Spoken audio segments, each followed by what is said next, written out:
जय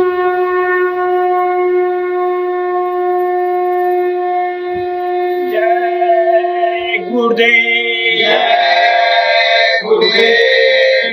बाबा जी की बानी है, सतयुग की अगवानी है। हाथ जोड़ कर विनय हमारी, हो जाओ सब शाकाहारी।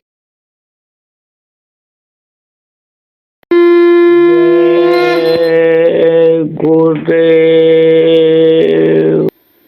हम में कुछ करनी नहीं, नहीं साधन नहीं भक्ति, एक दया भले आपको मिले तो मेरी मुक्ति।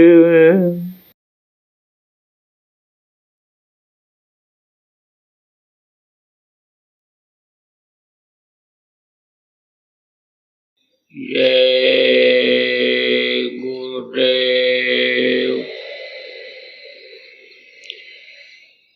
सर्वसमर्थ सर्वत्र स्मरणीय परम पूज्य गुरु जी महाराज, उपस्थित सभी साधक, सत्संगी, धर्म प्रेमी बच्चों एवं बच्चियों, गुरु महाराज की विशेष दया हुई और आज 11 जुलाई 2022 को गुरु पूर्णिमा के अवसर पर आयोजित इस कार्यक्रम में प्रातः काल की बेला में काफी समय के बाद अपने लोगों को ध्यान भजन करने का, कुछ कहने सुनने का अवसर मिला। गुरु पूर्णिमा के कार्यक्रम तो यहाँ पहले भी हुए, लेकिन बीच में इधर अंतर हो गया, अंतराल जिसको कहते हैं, समय का अंतर हो गया। परिस्थितियां ऐसी बनी कि जिसकी वजह से यहाँ कोई इस तरह का कार्यक्रम नहीं हो पाया। जो लोग पहले कार्यक्रम हुआ था उसका आयोजन किए थे, बढ़ चढ़ करके भाग लिए थे, जो सुनने के लिए आए थे उसमें से समय पूरा हो जाने के कारण चले भी गए, नहीं भी रहे इस भूलोक में। भूलोक किसको कहते हैं? भू माने पृथ्वी होती है, ये धरती जहाँ पर आप रहते हो इसको भूमि कहते हो, कहते हो ये हमारी भूमि है, तो ये भूलोक है। आप ये समझो इसी तरह के नीचे पाताल लोक है, ये मृत्यु लोक है, पाताल लोक है। इसी तरह से ऊपर से गंधर्व लोक है, देवलोक है। इस तरह से यहाँ इस धरती पर अन्य समझो कि नाम लोगों ने रख दिया प्रांतों का। आपका ये राजस्थान है, राजा लोग यहाँ बहुत थे, बहुत धनी मानी थे, बहुत प्रभावशाली थे, तो राजाओं का यह स्थान राजस्थान नाम रख दिया। आपके समझो कि हरियाणा, जहाँ पर देखो बहुत अच्छी खेती लोग करते हैं, हरा भरा रहता, हरियाणा नाम रखा। आपके समझो उधर हिमाचल प्रदेश नाम रख दिया, यानी जहाँ पर बर्फ गिरती है, बर्फ चलती है, बादल चलते हैं, ठंडा हो करके बर्फ बन करके और फिर वो नीचे बरसने लगता है, गिरने लगता है, तो हिमाचल प्रदेश नाम रख दिया। ऐसे अलग अलग नाम है। इस धरती, इस जमीन का मृत्युलोक नाम है। किसी ने मृत्युलोक कहा, किसी ने भूलोक कहा। ऊपर में देवलोक है, देवों की भी मृत्यु होती है, यानी उनका भी समय पूरा होता है। लेकिन इस तरह से, जिस तरह से मनुष्य की मृत्यु होती है, मनुष्य को तकलीफ यहाँ इस भूलोक में, इस मृत्युलोक में झेलना पड़ता है, ऐसे वहाँ उनको नहीं झेलना पड़ता।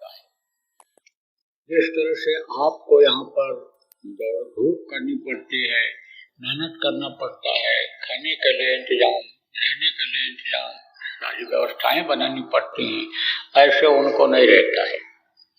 उनको समझो कि जैसे कहा गया कि जिसको कुछ होना चाहिए सोई शहंशाह, जो अपना थोड़े में गुजर कर लेता है उसको ज्यादा की क्या जरूरत है। आप ये समझो जैसे भोजन आदमी का होता है, किसी का भोजन ज्यादा होता है, जो मेहनत करते हैं, मोटी मोटी कई रोटी खाते हैं, जो बैठे रहते हैं मेहनत नहीं करते हैं, हजम उनको मोटी रोटी नहीं हो सकती है, फुल्का खाते हैं। तो ऐसे ही आप ये समझो देवलोक में यानी समझो सुगंधी आहार है, तो सुगंधी आहार से उनका जो लिंग शरीर होता है हल्का होता है, वो चलता रहता है। तो देवताओं को आप ये समझो कोई इस तरह की तकलीफ वहां झेलनी नहीं पड़ती है, समझो, लेकिन चिंता उनको ज्यादा रहती है। आपको फिक्र नहीं है, उनको फिक्र है। क्यों? क्योंकि उनको जानकारी है आपका जो ये देश है, हमारा जहाँ हम रहते हैं शरीर में, ये जो देश है ये काल और माया का देश है। असर वहां भी रहता है माया का, लेकिन वहां सूक्ष्म माया रहती है और यहाँ स्थूल माया है। स्थूल किसको कहते हैं? मोटे को कहते हैं। सूक्ष्म किसको कहते हैं? छोटे को कहते हैं। तो जो चीज भारी हो जाती है उसमें ताकत ज्यादा आ जाती है, उसमें पावर ज्यादा आ जाता है। जो चीज हल्का हो जाता है वो समझो कि उतना भारी नहीं रह पाता है, उतना बड़ा काम नहीं कर सकता है। जैसे मनुष्य है, जवान है कोई, अब वो भारी बोझा उठा सकता है, बड़ा काम कर सकता है, और छोटा है जो किसको कहते हैं? छोटे को कहते हैं। छोटा बच्चा उतनी मेहनत नहीं कर सकता, ऐसा उनका शरीर सूक्ष्म शरीर होता है। लेकिन उस सूक्ष्म शरीर में याद उनको बराबर रहता है। किसका याद रहता है? प्रभु का रहता है। देख तो नहीं सकते उनको, आप ये समझो उनकी भी सीमा है, उस सीमा से वो ऊपर नहीं जा सकते हैं, लेकिन उनको जानकारी रहती है। उनको जो जानकारी हो गई है उसको वो भूलते नहीं हैं। आप इस काल और माया के देश में हो तो आप यहाँ भूल जाते हो, माया पर्दा डाल देती है, तो उनको बराबर प्रभु की याद लगी रहती है।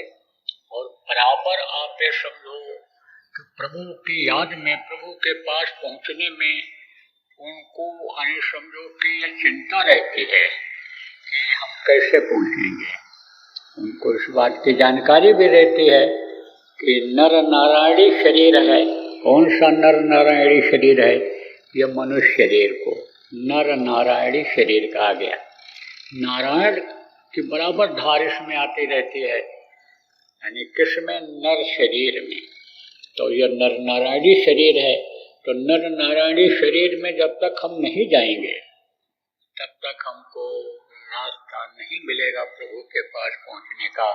तो बराबर याद करते रहते हैं, नर समान न कोनो देही, जीव चराचर जाचते हैं। जितने भी जीव हैं ऊपर के, चाहे गंधर्व लोक के हों, चाहे यानी समझो कि देवलोक के हों, तो उनको सब मानते रहते हैं।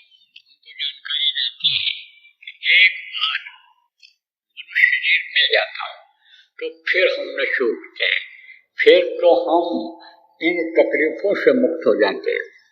तो खाने पहनने पहनने की जैसे जिसको कहते हो कि सुविधा, ऐसे उनको कोई दिक्कत इन चीजों की नहीं है। लेकिन ये फिक्र बराबर सताती रहती है कि कैसे पहुंचेंगे, जहाँ से आए हैं, जहाँ से भेजे गए उतारे गए, उस प्रभु के पास, उस अपने प्रियतम के पास, उस अपने पिता के पास पहुँचेंगे कैसे, अपने देश में हम पहुँचेंगे कैसे, इसकी फिक्र बराबर में रहती है। आपको समझने की जरूरत है। कहते हैं पाताल लोक में राक्षस रहते हैं। राक्षस किसको कहते हैं? जो मनुष्य जैसा व्यवहार नहीं करता है।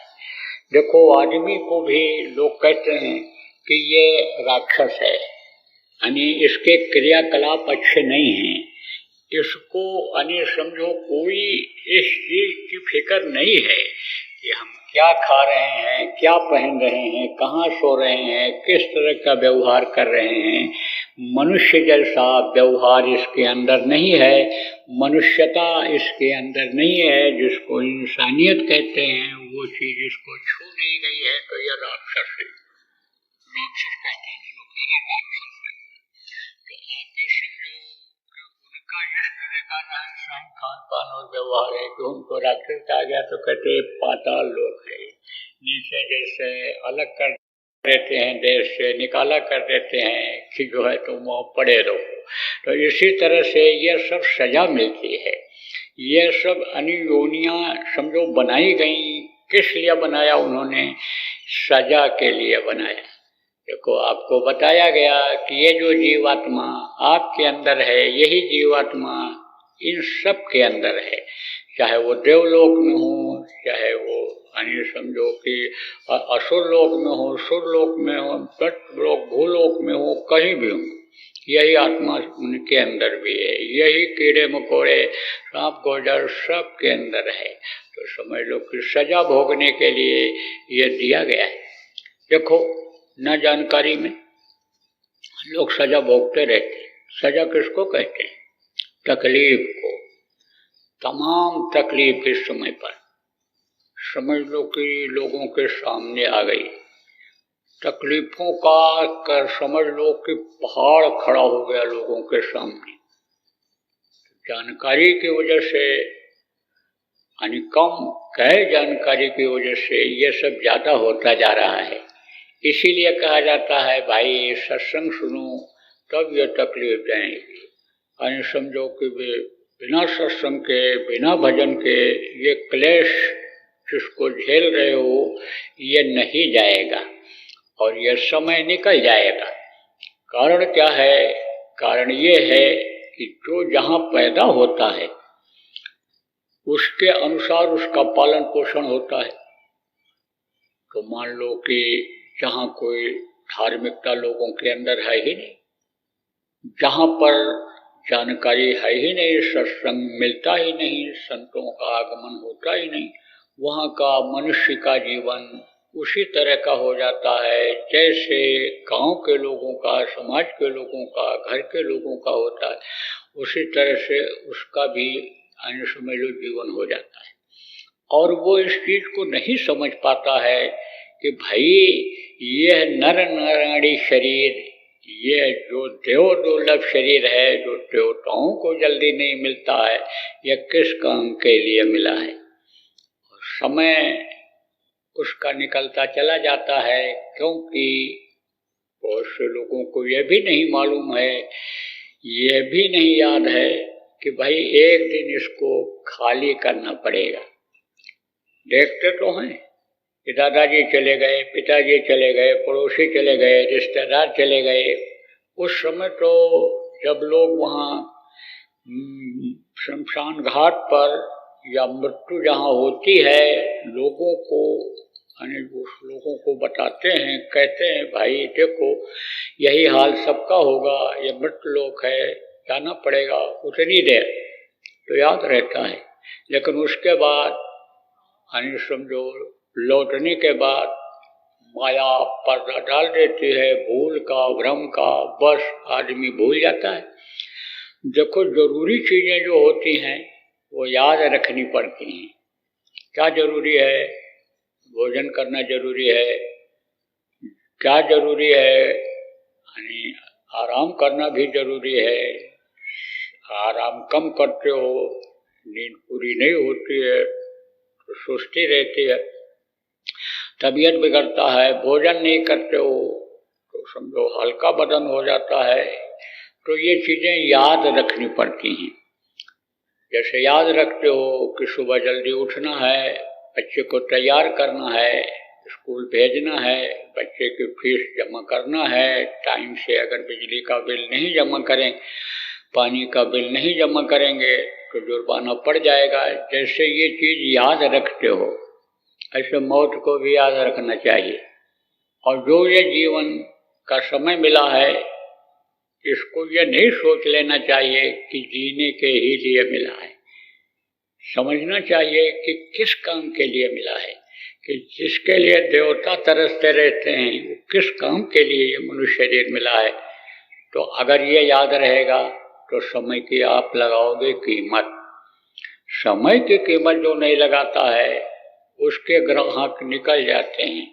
10 बजे दुकान खोलने को है, 12 बजे दुकान खोली तो ग्राहक आएगा, चला जाएगा, दूसरी जगह सामान खरीद लेगा। दफ्तर में 10 बजे पहुंचना है, 11 बजे पहुंचोगे तो समझो गैर हाजिरी लग जाएगी, तनख्वाह कट जाएगा। तो इस तरह से समय का जैसे ध्यान रखते हो ऐसे ही अपने जीवन के श्वासों का ध्यान रखो कि ये एक एक दिन जो निकलते हैं ये श्वासों को खत्म कर दे रहे हैं। और समय हमारा ये किस में बर्बाद हो रहा है? ये माया के बाजार में बर्बाद हो रहा है, जो उसने लगा रखा है कि ये जीव इसी में फंस जाए।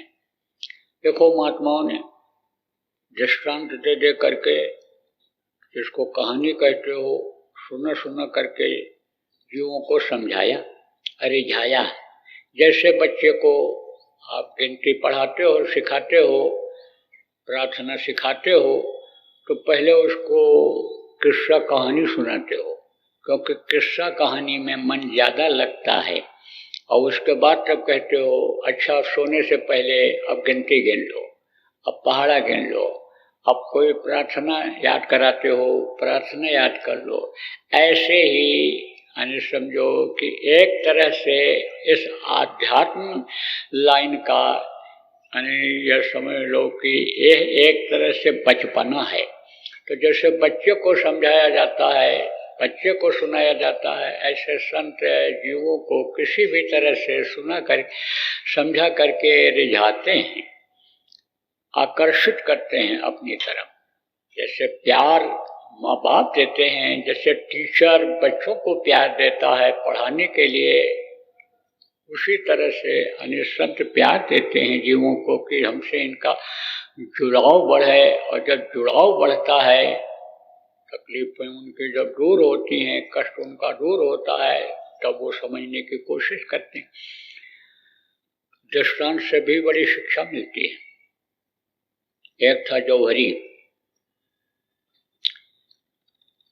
बहुत बड़ा व्यापारी था, हीरे का, बड़ा पारखी था, अनुभव बहुत था। व्यापार में अनुभव ही खास चीज होती है।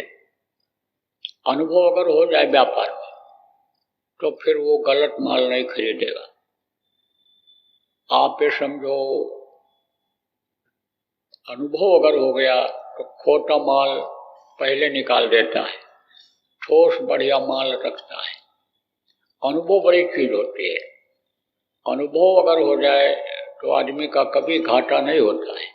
इसीलिए कहा जाता है कि कोई भी काम बिजनेस व्यापार का करो, दुकान खोलो, कल कारखाना लगाओ, अनुभव कर लो, जल्दबाजी मत करो, ज़्यादा लालच में मत पड़ो कि हमको थोड़ी जानकारी हो गई अब हम दुकान खोल लें, हमको थोड़ा बहुत नॉलेज हो गया, जानकारी हो गई, सीख लिया हमने, अब हम प्रैक्टिस करना शुरू कर दें। आप ये समझो इस तरह से आप न करो, अनुभव करके करो। तो बड़ा अनुभवी था, तो उसने एक दिन अपनी औरत को एक हीरा दिया और कहा देख ये बेश कीमती है, इसको संभाल के रखना, और जब कभी मैं न रहूं और माली हालत खराब हो, धन की कमी हो, तो ये तुम्हारी कमी को पूरा कर देगा। एक नहीं दो पुष्ट बैठे खाएंगे, कुछ नहीं करना पड़ेगा, बहुत कीमती है। संभाल के रख लिया उसने। अब जैसा मैंने बताया कि समय तो सबको मिला है जीने का, समय जैसे पूरा हुआ दुनिया से चला गया, कम उम्र में ही चला गया। तो जो नौकर थे दुकान के, समझो कि बेईमान हो गए। आप ये समझो लालच किसी के मन में कभी भी आ सकता है। इसीलिए शिक्षा दी जाती है कि लालची स्वभाव मत बनाओ। लालच अगर आ जाएगा दुनिया की चीजों का, तो वो परमार्थ की लालच जो है, अंदर की दौलत की लालच है, वो खत्म हो जाएगी। और अंदर की लालच अगर रखोगे, वो चीज मिल जाएगी, तो दुनिया की ये सारी चीजें आपकी होंगी, आपको इसको पाने में कोई दिक्कत नहीं होगी। तो लालची हो गए। अब उन्होंने तो सोचा नहीं, नौकरों ने, कि प्रारब्ध से बाहर जो चीज आएगी वो चली जाएगी। धोखा दे करके लाएंगे, दिल दुखा करके लाएंगे, किसी का ठग लेंगे तो हमारा भी जाएगा, तकलीफ देकर जाएगा, ये तो वो सोचे नहीं। धीरे धीरे अंदर अंदर माल सब साफ कर दिया। लड़का एक था, वो उम्र में कम था उस समय, तो सब घाटा हो गया, दुकान बंद हो गई, बिजनेस व्यापार ठप हो गया, हालत बड़ी खराब हो गई। तो एक दिन औरत को याद आया कि भाई बेशकीमती चीज कहा था, पत्थर दिया था और कहा था कि ये बेशकीमती है, तो लाओ इसकी कीमत लगवाई जाए। किसने कहा ये? तो लड़के से कहा तेरे पिताजी ने ये कहा था कि ये बेशकीमती है, तो तू जा इसकी कीमत लगवा, देना मत, कीमत लगवा के बता मुझे, तब मैं बताती हूँ। अब लड़का लेकर के हीरा गया, तो वो औरत सब्जी बेच रही थी, तो उसको दिखाया, देखो ये तुम लोगी, कितना कीमत दोगे? उसने देखा, कहा ये पत्थर है, इस पत्थर की क्या कीमत? ले ले, 2 मूली ले ले, मूली ये लोग 2 मूली ले ले।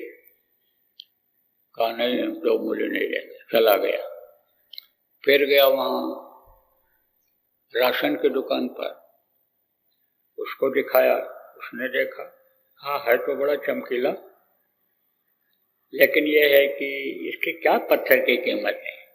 चलो अच्छा, शेर चलता था, 2 शेर आटा ले लो, चावल ले लो, 2 शेर दे देंगे, बच्चे खेलेंगे, बड़ा चमकीला है। अब और आगे बढ़ा, मिठाई की दुकान पर गया, उसने भी देखा, कहा 1 पाव जलेबी ले लो, खा लो, रख लेंगे, अच्छा लगता है देखने में। नहीं दिया। और आगे बढ़ा, सोने की दुकान पर गया, तो उसने कहा 500 रुपया ले लो, दे दो इसको। अब उसकी कीमत जब बढ़ने लगी, तो उसने सोचा कि है तो कीमती चीज, और दुकान पर ऐसे ले चलना चाहिए कि जहां कीमती चीजें बिकती हूं। तो जौहरी के यहाँ ले गया, तो जौहरी ने देखा, तो कहा कि ले लो, 2000 रुपया ले लो। तो कहा कि नहीं, और बताओ हमको कि और कौन जौहरी यहाँ है जिसको हम दिखाएं, बड़ी दुकान कौन सी है।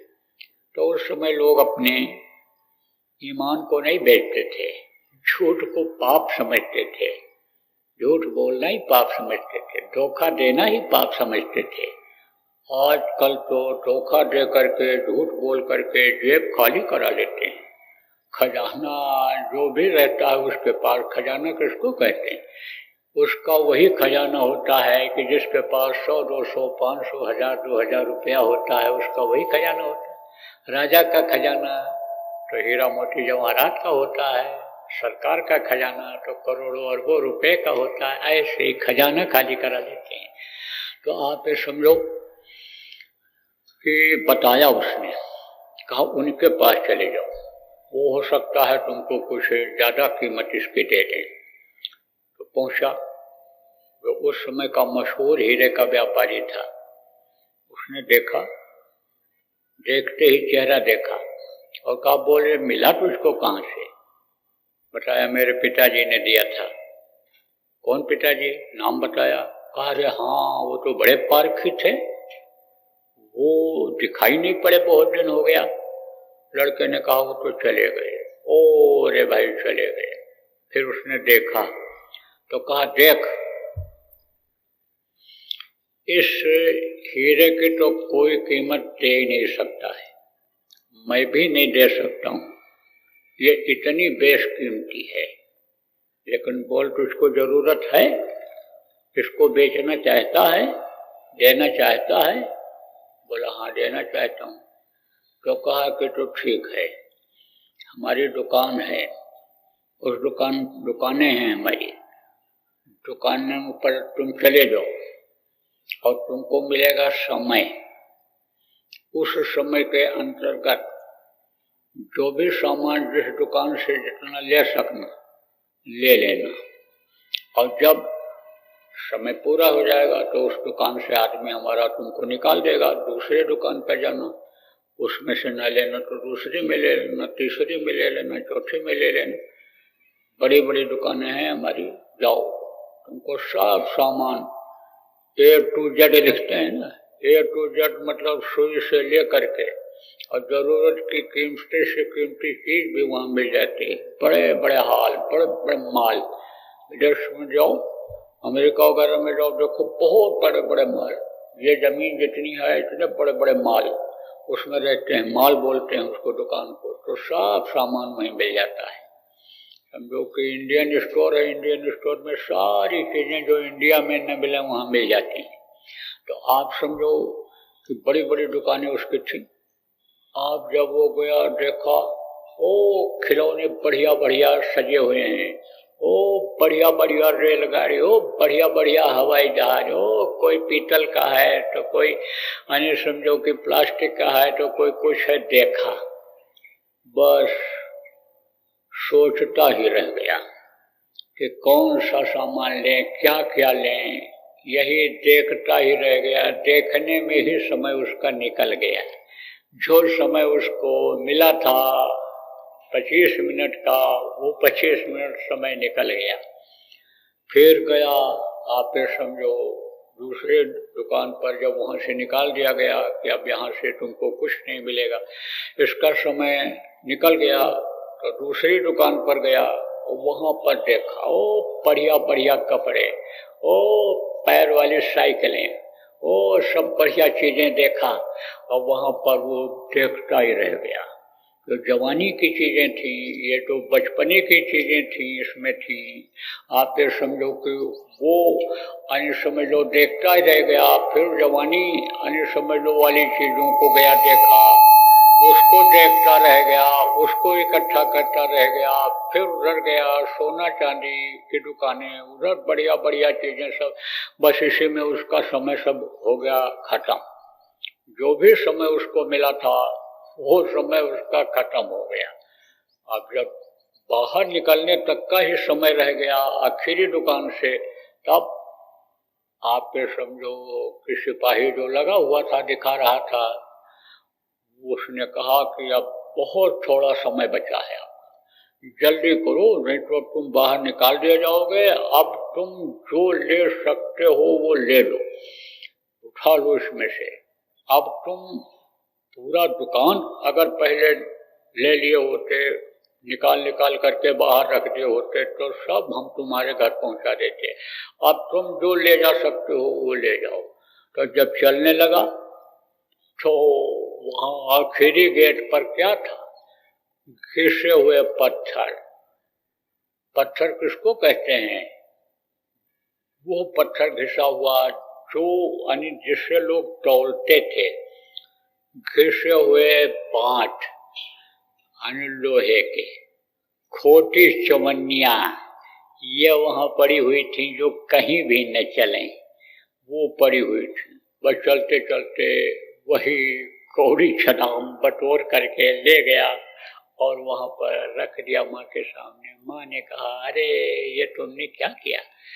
कहते हैं ना, हीरा जन्म अनमोल मिला, यानी समझो ये अनमोल हीरा जन्म मिला, इसकी कोई कीमत नहीं है। लेकिन ये कहा कौड़ी बदले जाए, इसकी कीमत नहीं है। कौड़ी की कोई कीमत है? 1 रुपये 2 रुपये की, 8 आने की, 4 आने की कोई कीमत है? चलते सब हैं, चवन्नियाँ भी चलती हैं, चलन में है, सरकारी चलन में अठन्नी भी चलती है, 1 रुपया 2 रुपया, लेकिन इसकी कोई कीमत है? कोई कीमत नहीं है। आप ये समझो, ऐसे ही कोई कीमत इन चीज़ों की नहीं है कि जिनको इकट्ठा करने में आप लगे हुए हो, जिनको पाने में लगे हुए हो, इनकी कोई कीमत नहीं है। ये हीरा जन्म है, ये जो मिला है मनुष्य शरीर, ये समझो कि एक बार मिला है, जल्दी दोबारा मिलने वाला नहीं है।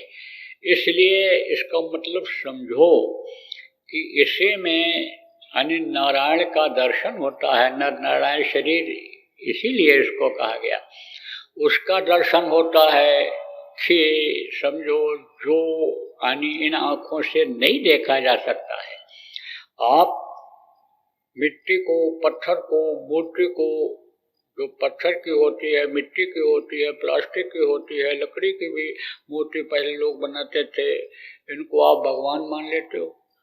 लेकिन ये जितने भी भगवान हैं, यह सब मनुष्य शरीर में आने वाले भगवान बन गए हैं। काम उन्होंने जो भी किया, अच्छा काम किया, और उनकी यादगार में लोगों ने उनकी मूर्तियां बना दी। तो ये जो भगवान हैं, ये जो प्रभु हैं अच्छा काम करने वाले, यह आपके सच्चे प्रभु नहीं हैं, यह आपके आत्मा के उद्धार करने वाले नहीं हैं। आप ये समझो कि इन आँखों से देख लोगे तो कहोगे हमको भगवान का दर्शन हो गया, तो समझो कि ये भगवान आपको जन्म मरण से छुटकारा दिलाने वाले नहीं हैं। जब तक वो प्रभु अंदर में आप नहीं मिलेंगे, उनका दर्शन नहीं होगा, तब तक आप ये समझो कि मुक्ति मोक्ष आत्मा की नहीं हो सकती है। शरीर का मुक्ति मोक्ष हो सकता है, शमशान घाट पर हो जाता है, लेकिन आत्मा की मुक्ति नहीं हो सकती है। तो साधन धाम मोक्ष कर द्वारा, मोक्ष मुक्ति किसको कहते हैं? जहाँ से फिर आना नहीं होता है, वो दरवाजा इस मनुष्य शरीर के अंदर में है। अब उसको बंद हो गया, कर्मों का पर्दा लग गया, जिसकी वजह से वो बंद हो गया।